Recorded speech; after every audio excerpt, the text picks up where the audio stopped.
Now on Nova. Take a thrill ride into a world stranger than science fiction, where you play the game by breaking some rules, where a new view of the universe pushes you beyond the limits of your wildest imagination. This is the world of string theory, a way of describing every force and all matter, from an atom to Earth to the end of the galaxies, from the birth of time to its final tick, in a single theory, a theory of everything. Our guide to this brave new world is Brian Greene, the best-selling author and physicist. And no matter how many times I come here, I never seem to get used to it. Can he help us solve the greatest puzzle of modern physics? That our understanding of the universe is based on two sets of laws that don't agree. Resolving that contradiction eluded even Einstein, who made it his final quest. After decades, we may finally be on the verge of a breakthrough. The solution is strings. Tiny bits of energy vibrating like the strings on a cello. A cosmic symphony at the heart of all reality. But it comes at a price. Parallel universes and 11 dimensions, most of which you've never seen. We really may live in a universe with more dimensions than meet the eye. People who've said that there are extra dimensions of space have been labeled crackpots or people who are bananas. A mirage of science and mathematics? Or the ultimate theory of everything? If string theory fails to provide a testable prediction, then nobody should believe it.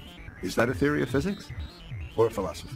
One thing that is certain is that string theory is already showing us that the universe may be a lot stranger than any of us ever imagined. Coming up tonight, the undeniable pull of strings. The atmosphere was electric. String theory goes through a revolution of its own 5 different string theories. and reveals the new shape of things to come. Perhaps we live on a three-dimensional membrane. Our universe might be like a slice of bread. We're trapped on just a tiny slice of the higher dimensional universe. That's actually a problem. Watch The Elegant Universe right now.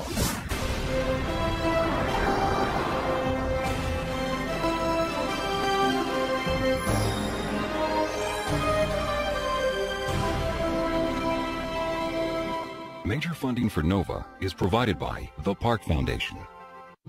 We see 400 employees in 3 years.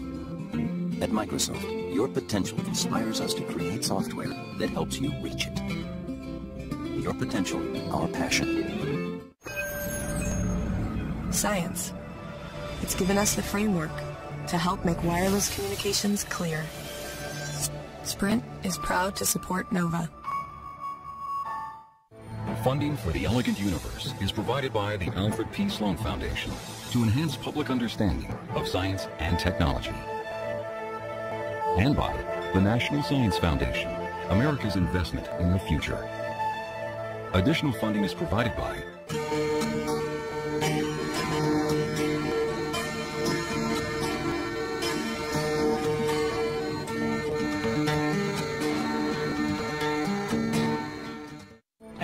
the George D. Smith Fund and the U.S. Department of Energy, fostering science and security. Major funding for NOVA is also provided by the Corporation for Public Broadcasting and viewers like you. Thank you.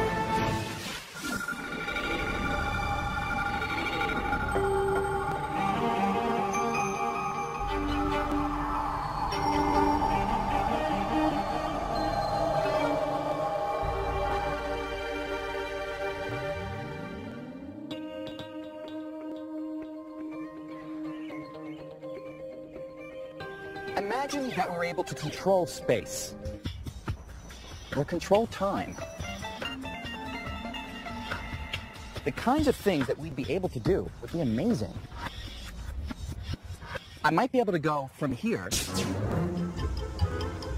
to here, to here, to here, and over to here in only an instant. Now, we all think that this kind of trip would be impossible, and it probably is. But in the last few years, our ideas about the true nature of space and time have been going through some changes, and things that used to seem like science fiction are looking not so far-fetched. It's all thanks to a revolution in physics called string theory. which is offering a whole new perspective on the inner workings of the universe. String theory holds out the promise that we can really understand questions of why the universe is the way it is at the most fundamental level. String theory is really the Wild West of physics. This is an area of theoretical physics which is so radically different from anything that's been before. This radical new theory starts with a simple premise that everything in the universe, the Earth, these buildings, even forces like gravity and electricity, are made up of incredibly tiny, vibrating strands of energy called strings.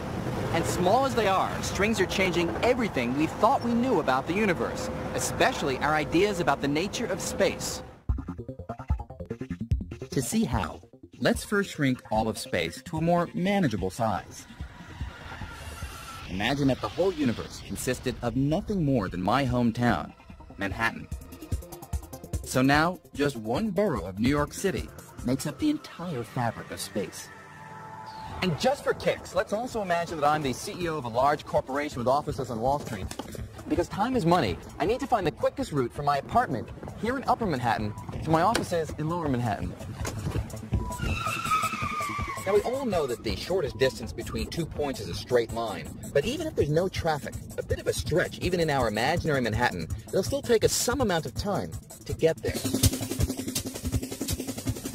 By going faster and faster, we can reduce the travel time. But because nothing can go faster than the speed of light, there's a definite limit to how much time we can cut from our journey.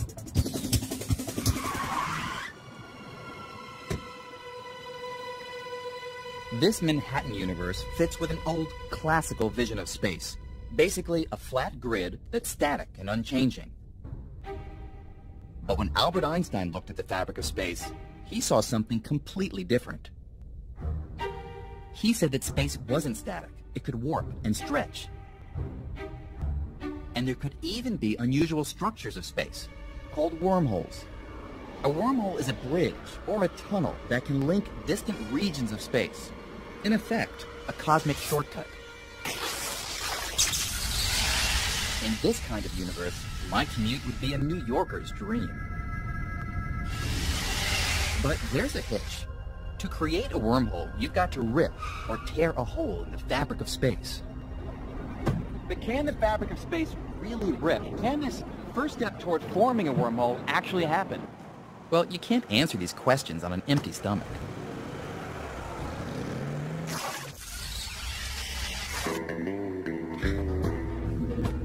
Turns out that by looking at my breakfast, coffee, and a donut, we can get a pretty good sense of what string theory says about whether the fabric of space can tear. Imagine that space is shaped like this donut. You might think that it would be very different from a region of space shaped like this coffee cup. But there's a precise sense in which the shape of the donut and the coffee cup are actually the same, just a little disguised. You see, they both have one hole. In the donut, it's in the middle, and in the coffee cup, it's in the handle. That means we can change the donut into the shape of a coffee cup and back again without having to rip or tear the dough at all. Okay, but suppose you want to change the shape of this donut into a very different shape, a shape with no holes. The only way to do that is to tear the donut like this, and then reshape it.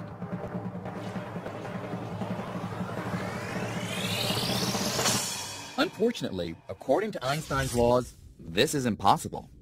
They say that space can stretch and warp, but it cannot rip. Wormholes might exist somewhere fully formed, but you cannot rip space to create a new one over Manhattan or anywhere else. In other words, I can't take a wormhole to work. But now, string theory is giving us a whole new perspective on space. And it's showing us that Einstein wasn't always right. To see how, let's take a much closer look at the spatial fabric. If we could shrink down to about 1/millionth of a billionth of our normal size, we'd enter the world of quantum mechanics. The laws that control how atoms behave. It's the world of light and electricity and everything else that operates at the smallest of scales. Here, the fabric of space is random and chaotic. rips and tears might be commonplace. But if they were, what would stop a rift in the fabric of space from creating a cosmic catastrophe? Well, this is where the power of strings comes in. Strings calm the chaos. And as a single string dances through space, it sweeps out a tube. The tube can act like a bubble that surrounds the tear, a protective shield with profound implications. Strings actually make it possible for space to rift. Which means that space is far more dynamic and changeable than even Albert Einstein thought. So, does that mean that wormholes are possible? Will I ever be able to take a stroll on Everest? Grab a baguette in Paris? And still make it back to New York in time for my morning meeting? It would be kind of cool, though it's still a very distant possibility. But one thing that is certain is that string theory is already showing us that the universe may be a lot stranger than any of us ever imagined. For example, string theory says we're surrounded by hidden dimensions, mysterious places beyond the familiar three-dimensional space we know. People who've said that there are extra dimensions of space have been labelled as, you know, crackpots or people who are bananas. I mean, what do you think there are extra dimensions? Well, string theory really predicts it. What we think of as our universe could just be one small part of something much bigger. Perhaps we live on a membrane, a three-dimensional membrane that floats inside a higher dimensional space. There could be entire worlds right next to us, but completely invisible.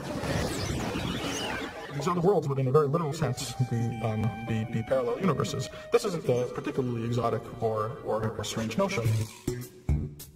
No wonder physics students are lining up to explore the strange world of string theory. String theory is very active. Things are happening.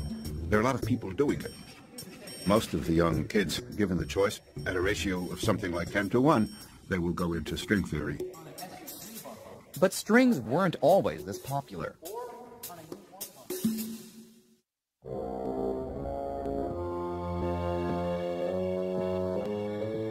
The pioneers of string theory struggled for years, working alone on an idea that nobody else believed in. Here's the gist of it. For decades, physicists believed that the tiniest bits inside an atom were point particles. Flying around the outside were the electrons, and inside were protons and neutrons, which were made up of quarks. But string theory says that what we thought were indivisible particles are actually tiny vibrating strings. It's nothing really mystical. It's a really tiny string. It either closes into its little circle or it has endpoints, but it's just a little string. In the 1980s, the idea caught on, and people started jumping on the string bandwagon. Well, the fact that suddenly all these other people were working in the field had its advantages and its disadvantages. It was wonderful to see how rapidly the subject could develop now because so many people were working on it. One of the great attractions of strings is their versatility.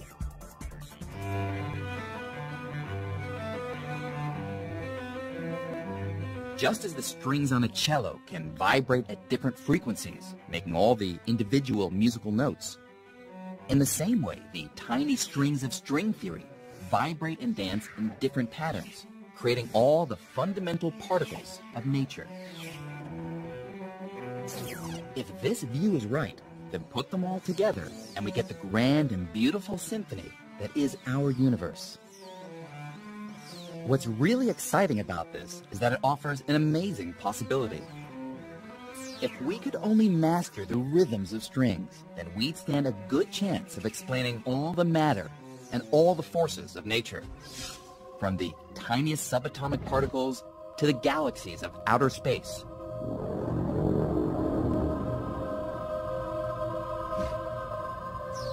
This is the potential of string theory, to be a unified theory of everything.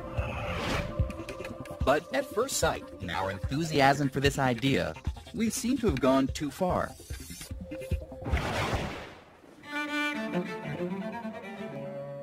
Because we didn't produce just one string theory, or even two. We somehow managed to come up with 5. 5 different string theories, each competing for the title of the theory of everything. And if there's going to be the fundamental theory of nature, there ought to be one of them. I suppose a number of string theorists thought, oh, that's fantastic, that's wonderful, and maybe one of these will end up being the right theory of the world. And yet there must have been a little nagging voice at the back of their head that said, well, why are there 5? With 5 competing players, the stage of string theory was looking a little crowded. The 5 theories had many things in common. For example, they all involved vibrating strings, but their mathematical details appeared to be quite different. Frankly, it was embarrassing. How could this unified theory of everything come in 5 different flavors? This was a case where more was definitely less. But then, something remarkable happened. This is Ed Witten. He's widely regarded as one of the world's greatest living physicists. Perhaps even Einstein's successor. Ed Witten is a very special person in the field. He clearly has a grasp, particularly of the underlying mathematical principles, which is far greater than most other people. Well, you know, we all think we're very smart, and he's so much smarter than the rest of us. In 1995, string theorists from all over the world gathered at the University of Southern California for their annual conference. Ed Witten showed up at Strings 95 and rocked their world. I was really trying to think of something that would be significant for the occasion. And actually, since 5 string theories was too many, I thought I would try to get rid of some of them.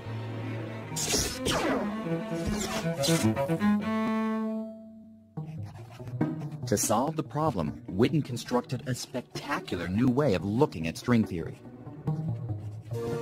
Ed announced that he had thought about it, and moreover he had solved it. He was going to tell us a solution to every string theory in every dimension, which was an enormous claim, but coming from Ed it was not so surprising.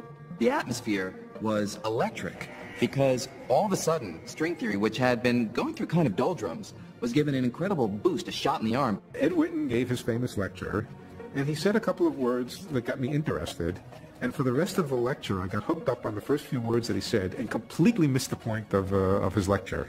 I remember I had to give the talk after him, and I was kind of embarrassed too. Ed Witten just blew everybody away. Ed Witten blew everybody away because he provided a completely new perspective on string theory.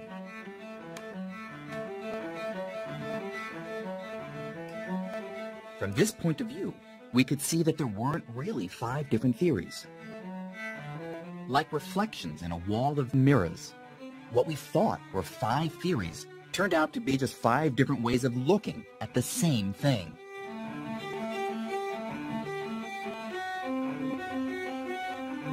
String theory was unified at last. Witten's work sparked a breakthrough so revolutionary that it was given its own name, M theory, although no one really knows what the M stands for. What is the M for? M theory. M theory. M theory. M theory. M theory. M theory is a theory. I don't actually know what the M stands for. Well, the M has... I've heard many descriptions. Mystery theory, magic theory, it's the mother theory, matrix theory. Monstrous theory. I don't know what Ed meant.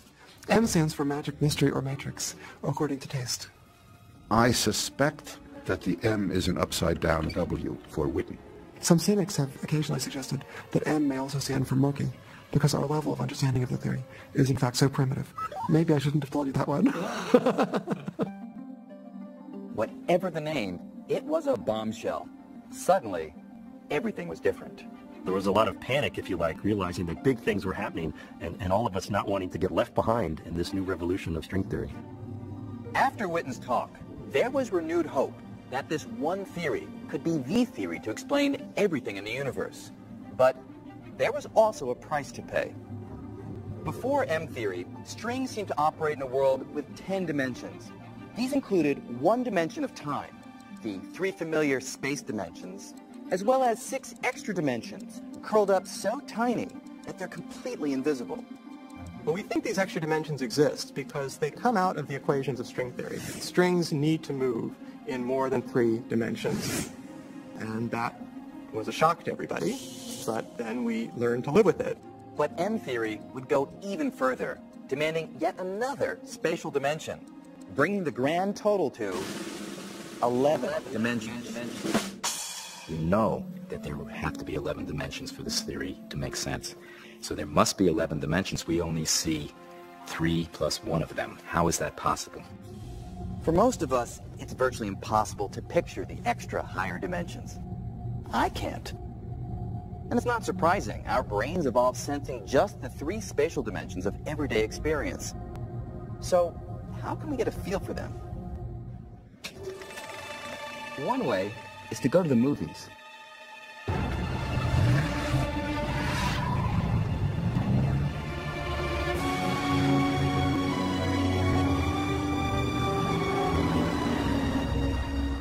We're all familiar with the real world having 3 spatial dimensions. That is, anywhere I go, I can move left, right, back, forth, or up, down. But in the movies, things are a bit different. Even though the characters on a movie screen look 3-dimensional, they actually are stuck in just 2 dimensions. There is no back, forth on a movie screen. That's just an optical illusion. To really move in the back, forth dimension, I'd have to step out of the screen.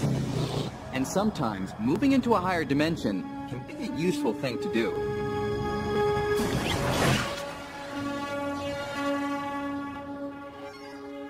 So, dimensions all have to do with the independent directions in which you can move. They're sometimes called degrees of freedom. The more dimensions or degrees of freedom you have, the more you can do. That's right. And if there really are 11 dimensions, then strings can do a lot more, too. People found fairly soon that there were objects that lived in these theories, which weren't just strings, but were larger than that. They actually looked like membranes or surfaces. The extra dimension Witten added allows a string to stretch into something like a membrane, or a brain for short. A brain could be 3-dimensional, or even more. And with enough energy, a brain could grow to an enormous size. Perhaps even as large as a universe. This was a revolution in string theory. String theory has gotten much more baroque. I mean, now there are not only strings, there are membranes. People go on calling it string theory, but the string theorists are not sure it really is a theory of strings anymore. The existence of giant membranes and extra dimensions would open up a startling new possibility. That our whole universe is living on a membrane inside a much larger, higher dimensional space. It's almost as if we were living inside a loaf of bread.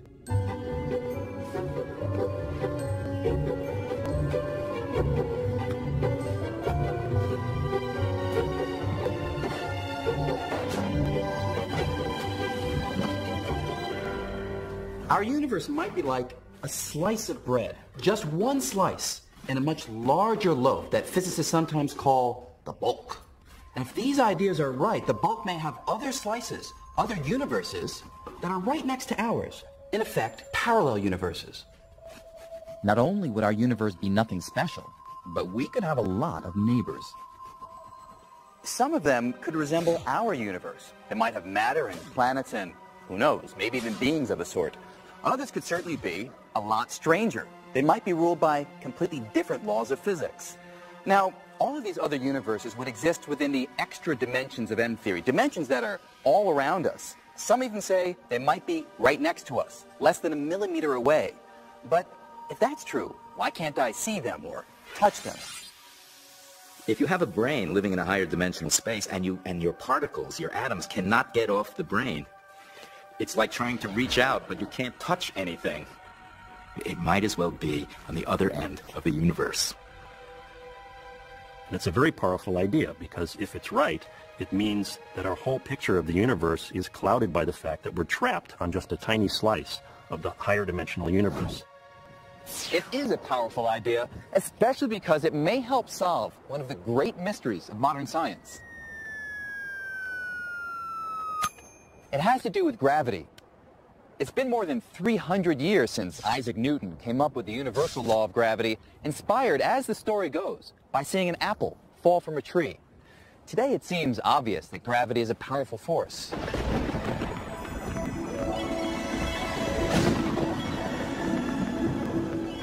It would seem to most people that gravity is a very important force. It's very strong. It's very hard to get up in the morning, stand up, and when things fall, they break because gravity is strong. The fact of the matter is that it's not strong. It's really a very weak force. Gravity pulls us down to the Earth and keeps our Earth in orbit around the Sun. But in fact, we overcome the force of gravity all the time. It's not that hard. Even with the gravity of the entire Earth pulling this apple downward, the muscles in my arm can easily overcome it. And it's not just our muscles that put gravity to shame. Magnets can do it too. No sweat. Magnets carry a different force, the electromagnetic force. That's the same force behind light and electricity. It turns out that electromagnetism is much, much stronger than gravity. Gravity, in comparison, is amazingly weak. How weak? The electromagnetic force is some 1,000 billion times stronger. That's a 1 with 39 zeros following it. The weakness of gravity has confounded scientists for decades. But now, with the radical world of string theory, filled with membranes and extra dimensions, there's a whole new way to look at the problem. One way of approaching the question of why gravity is so weak compared to all the other forces is to turn the question completely on its head and say, no, actually, gravity isn't very weak compared to all the other forces. It just appears to be weak. It may be that gravity is actually just as strong as electromagnetism, but for some reason, we can't feel its strength. Consider a pool table, a very large pool table. Think of the surface of the pool table as representing our three-dimensional universe, although it is just two-dimensional. And think of the billiard balls as representing atoms and other particles that the universe is made out of. So here's the wild idea. The atoms and particles that make up stuff in the world around us will stay on our particular membrane, our slice of the universe, just as the billiard balls will stay on the surface of the pool table. Unless you're a really bad pool player. But whenever the balls collide, there is something that always seeps off the table. Sound waves. That's why I can hear the collision.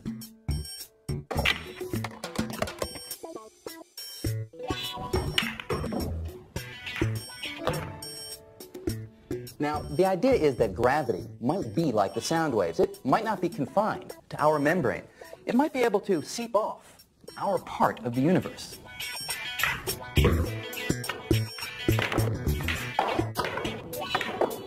Or, think about it another way. Instead of pool tables, let's go back to bread.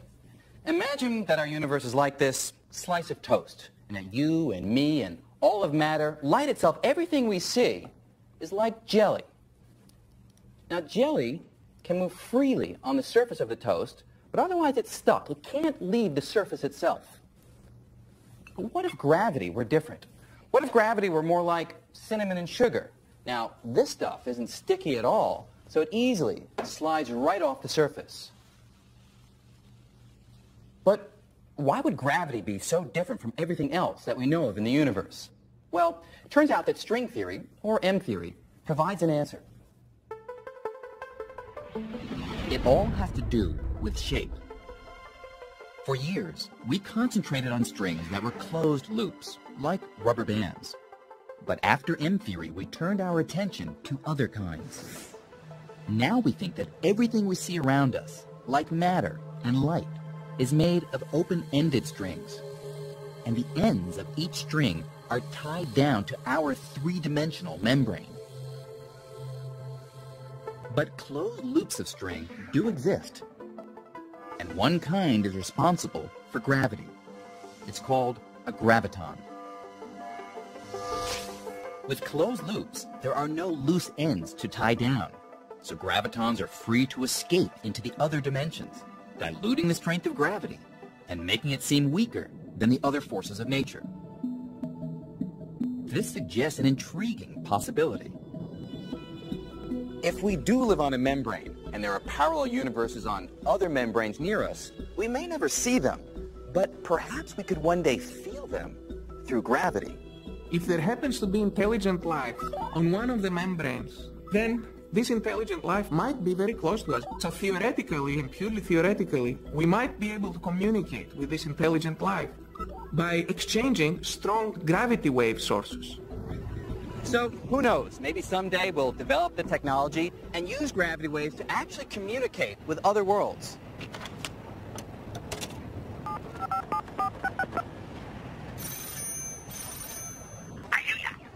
Yeah, hey, it's Brian. How you doing?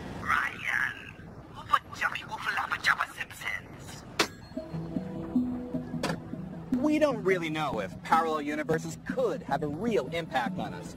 But there is one very controversial idea which said they've already played a major role. In fact, it gives them credit for our existence. As the classic story goes, the vast universe we see today was once extremely small, unimaginably small. Then, suddenly, it got bigger. A lot bigger during a dramatic event known as the Big Bang.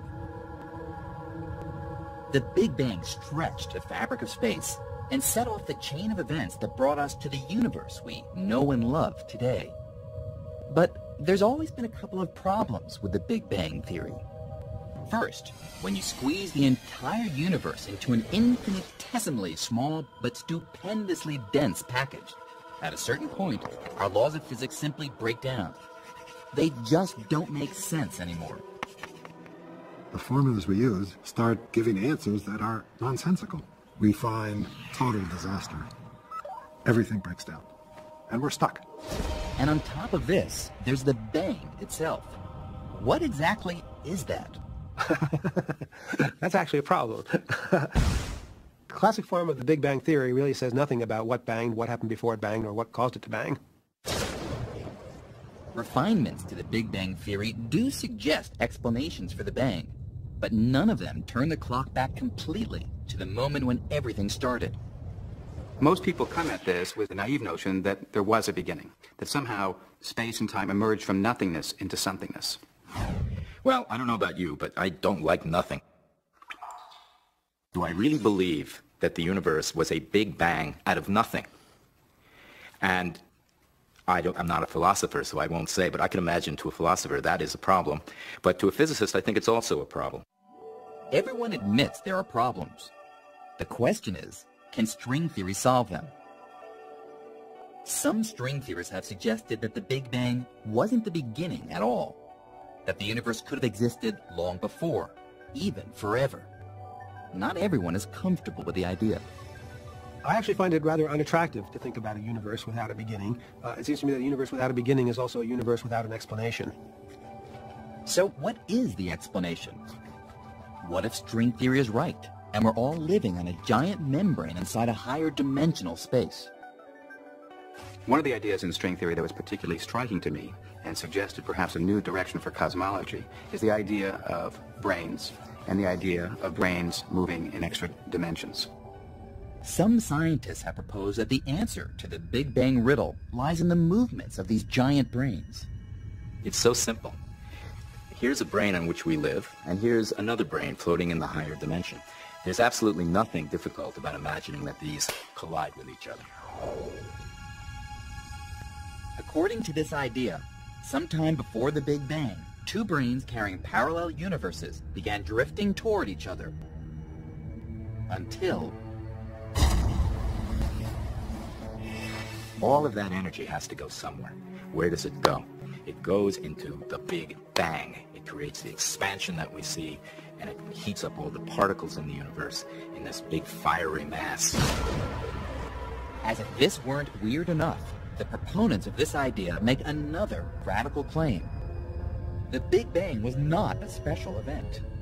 They say that parallel universes could have collided not just once in the past, but again and again. And that it will happen in the future. If this view is right, There's a brain out there right now, headed on a collision course with our universe. So another collision is coming, and there'll be another Big Bang, and this will just repeat itself for an indefinite period into the future. It's an intriguing idea. Unfortunately, there are a few technical problems. Well, that was a very ingenious scenario that arose naturally within string theory. However, the good old problems will creep back in again. The fact is, we don't really know what happens when two brains collide. You can wind up with the same situation we had with the Big Bang. The equations don't make sense. They have to make a lot of assumptions in their models, and I don't think they've really solved the problem of the Big Bang in string theory. If string theory is the one true theory of the universe, it will have to solve the riddle of the Big Bang. And there's a lot of hope that someday string theory will succeed. But for now, there's also a lot of uncertainty. As promising and exciting as the theory is, we don't entirely understand it. It's as if we've stumbled in the dark into a house, which we thought was a two-bedroom apartment, and now we're discovering is a 19-room mansion at least, and maybe it's got 1,000 rooms, and we're just beginning our journey. So, how sure are we that the universe is the way that string theory describes it? Is the world really made up of strings and membranes, parallel universes, and extra dimensions? Is this all science or science fiction? Well, the question we often ask ourselves as we work through our equations is this just fancy mathematics, or is it describing the real world? These exercises in our imagination and mathematics are all, at the end of the day, subjected to a single question. Is it there in the laboratory? Can you find its evidence? String theory and string theorists do have a real problem. How do you actually test string theory? If you can't test it in the way that we test normal theories, it's not science, it's philosophy. And that's a real problem. Strings are thought to be so tiny, much smaller than an atom, that there's probably no way to see them directly. But even if we never see strings, we may someday see their fingerprints. You see, if strings were around at the beginning of the universe, when things were really tiny, they would have left impressions or traces on their surroundings. And then, after the Big Bang, when everything expanded, those traces would have been stretched out, along with everything else. So, if that's true, we may someday see the telltale signs of strings somewhere in the stars. But even here on Earth, there's a chance we can detect evidence of strings. This pasture in Illinois serves as command central for a lot of this research. Well, actually, the real work happens underground, where the hunt is on for evidence supporting string theory, including extra dimensions. Not too many years ago, people who talked about large extra dimensions would have been considered crackpots, to put it lightly. But all that has changed, thanks to string theory. This is Fermilab, and right now, it's our best hope for proving that extra dimensions are real. Fermilab has a giant atom smasher. Here's how it works. Scientists zap hydrogen atoms with huge amounts of electricity. Later, they strip them of their electrons and send the protons zooming around a 4-mile circular tunnel beneath the prairie. Just as they're approaching the speed of light, they're steered into collisions with particles whizzing in the opposite direction.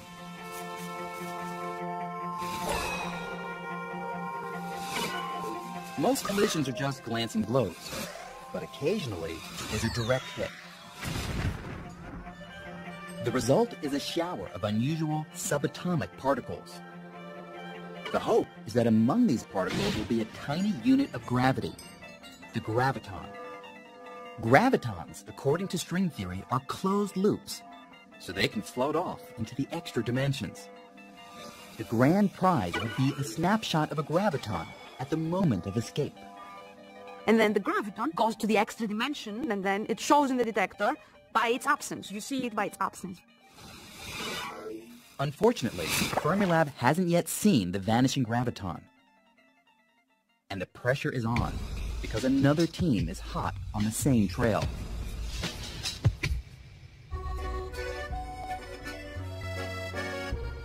"4,000 miles away, on the border of France and Switzerland, a lab called CERN is constructing an enormous new atom smasher.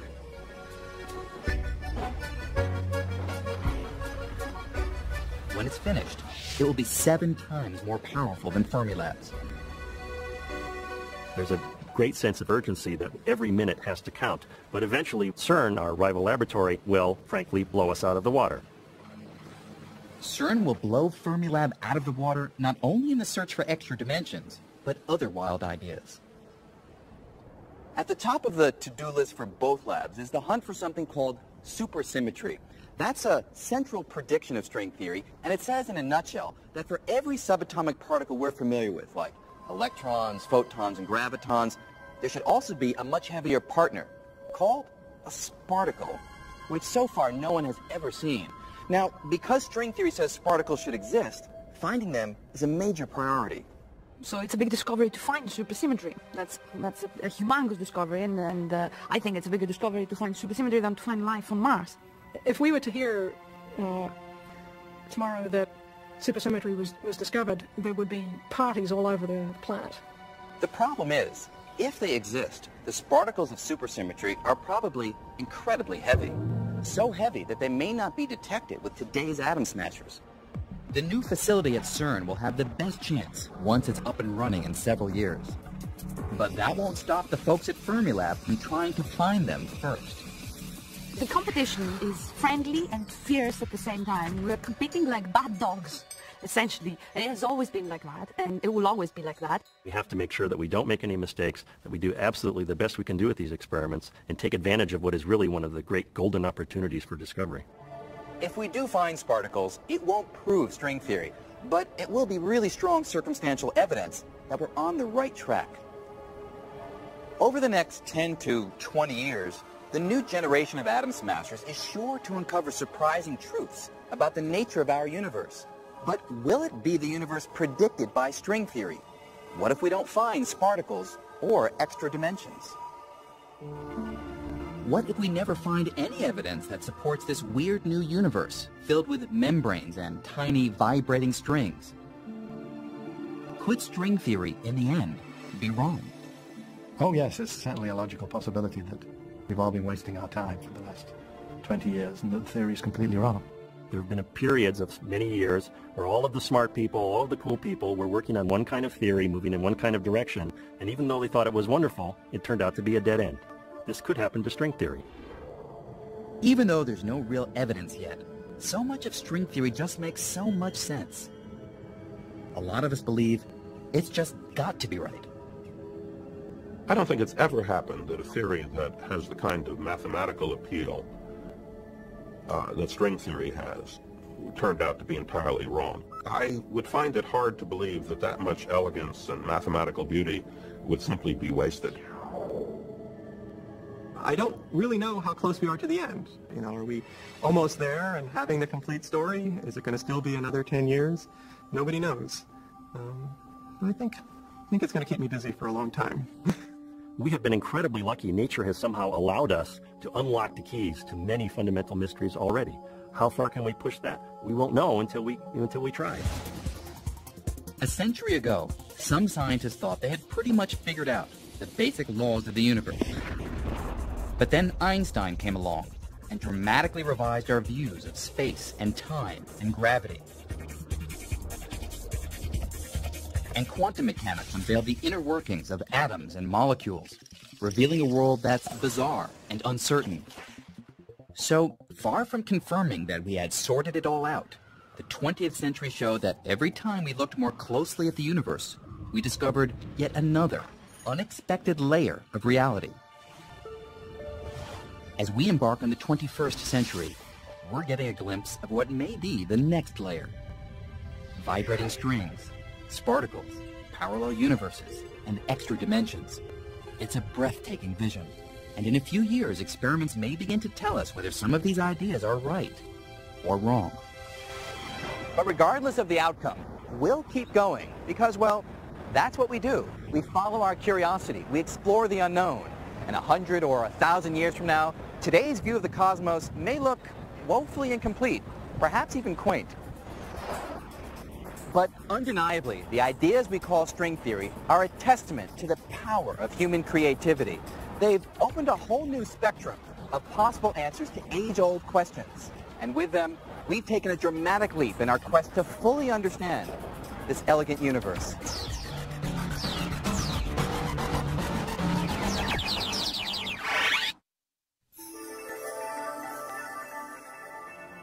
On NOVA's website, go behind the scenes with Ryan Green. Journey into the subatomic world. Play with strings. Picture other dimensions, and much more. Find it on pbs.org.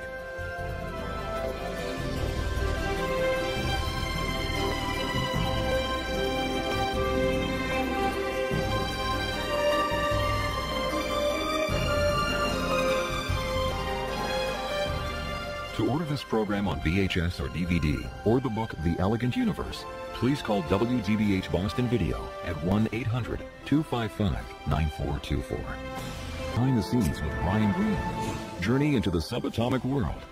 Play with strings. Picture other dimensions, and much more. Find it on pbs.org.